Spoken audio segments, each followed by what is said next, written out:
Hey, everybody. Welcome back for another Deep Dives. It's great to be here.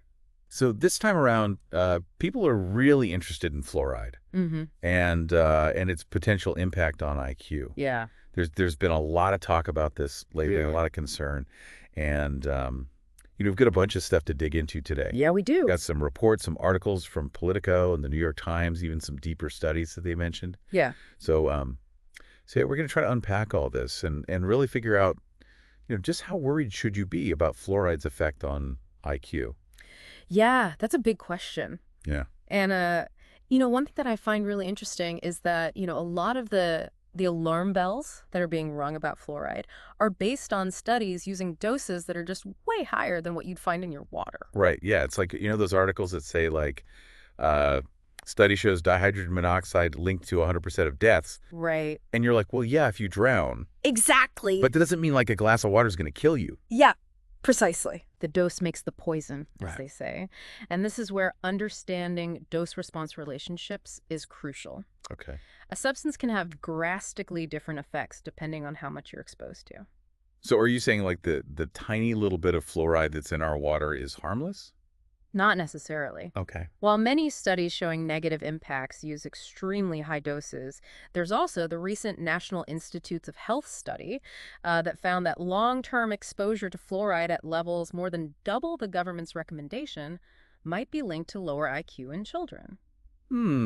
Twice the recommendation. Yeah. That's kind of alarming, isn't it? It is something to think about for sure. Yeah, especially since that Politico article mentioned a federal judge who's also raising concerns about the safety of even the recommended fluoride levels. Right, and this judge's ruling is particularly interesting because it's based on emerging research that suggests that even those levels might have neurotoxic effects. Yeah. In fact, Linda Birnbaum, who's the former director of the National Institute of Environmental Health Sciences, was quoted in the article saying that we shouldn't be exposing developing brains, especially fetuses and infants, to something that could potentially harm them.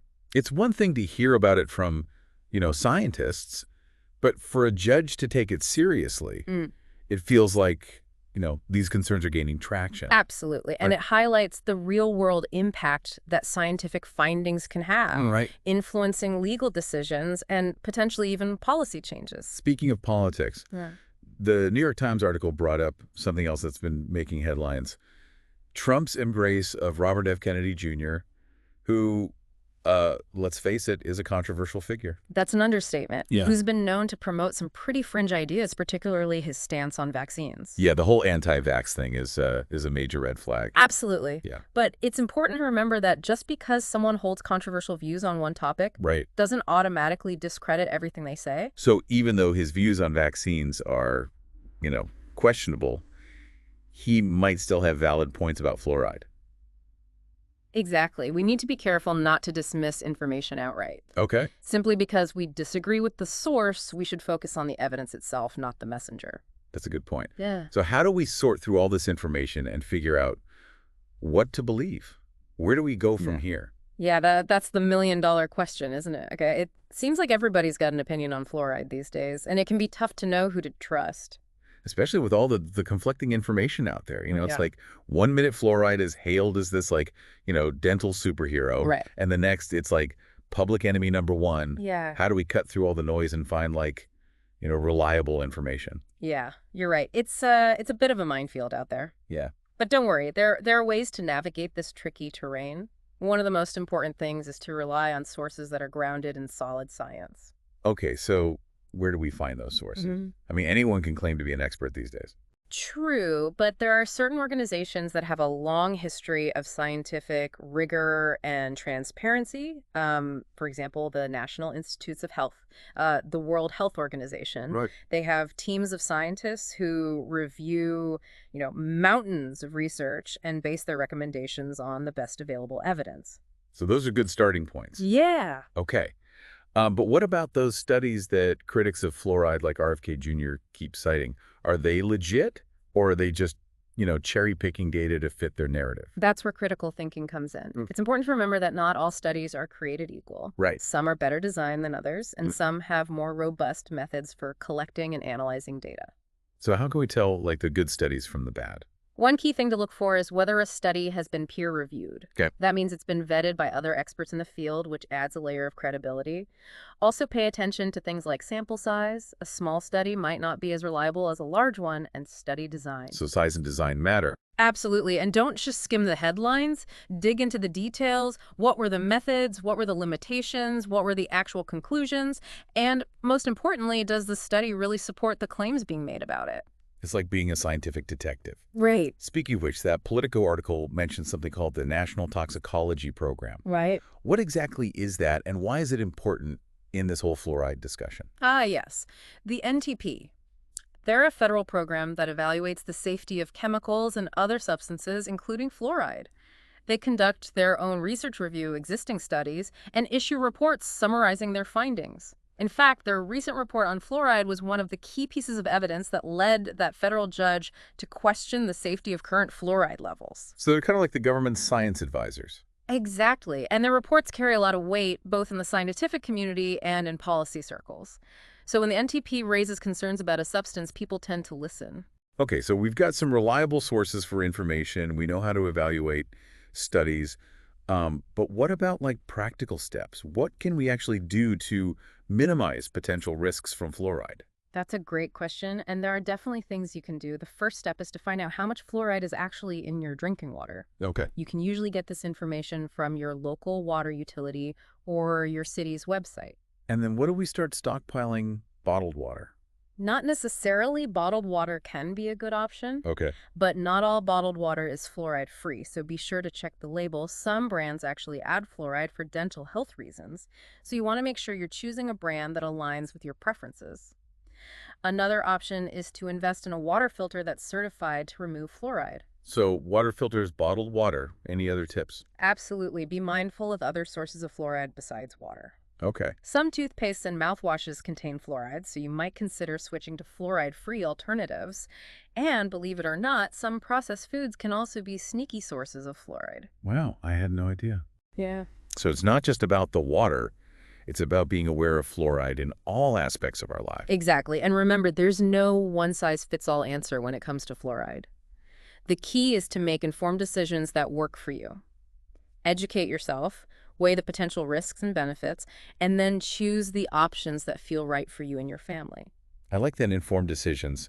It's about taking control of our health and not just blindly accepting what we're told, right? Exactly. It's about being active participants in our health journey and making choices that align with our values and understanding of the science. This has been incredibly insightful.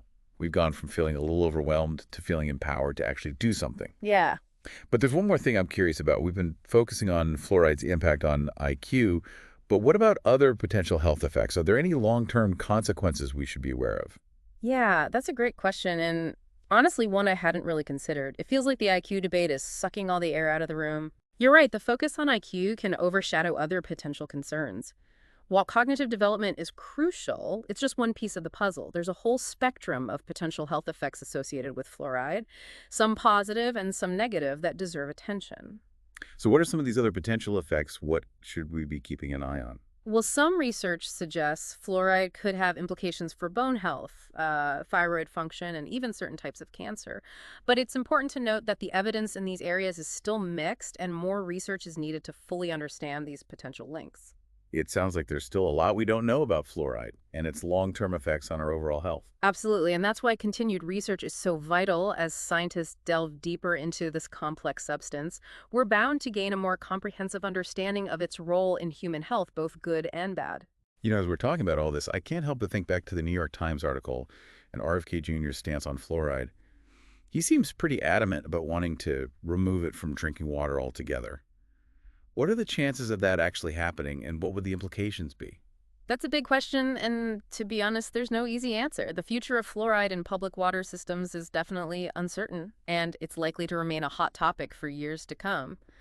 The decision to fluoridate water is often made at the local level, so any widespread change would likely require a combination of grassroots activism, scientific consensus, and political will. So it's a complex interplay of factors that could swing either way. Exactly. And while RFK Jr. certainly has a platform and a following, it's crucial to remember that he doesn't speak for everyone. There are scientists, public health experts, dentists, and everyday citizens who all have a stake in this issue, and their voices need to be heard as well. It's a reminder that we all have a role to play in shaping public health policy. We can't just sit back and let others make decisions for us. We need to stay informed, engage in thoughtful discussions, and advocate for what we believe in. Well said. Ultimately, the outcome of this fluoride debate will depend on which voices resonate the most, which arguments are the most persuasive, and which evidence carries the most weight. It sounds like we've got some homework to do. We need to keep learning, keep asking questions, and keep pushing for answers. Couldn't agree more. That's really the essence of what we try to do here on the Deep Dive. We want to explore the complexities of our world, delve into the latest research, and empower you, the listener, to make informed decisions based on evidence and critical thinking. Oh, mission accomplished. I say we've certainly had our minds blown wide open today. Thanks for guiding us through this fluoride labyrinth. It's been quite a journey. The pleasure was all mine, and remember, the journey doesn't end here. Keep diving deep, keep questioning, and keep those brains buzzing. And on that note, we'll sign off for today. Thanks for joining us on the Deep Dive. Until next time, stay curious,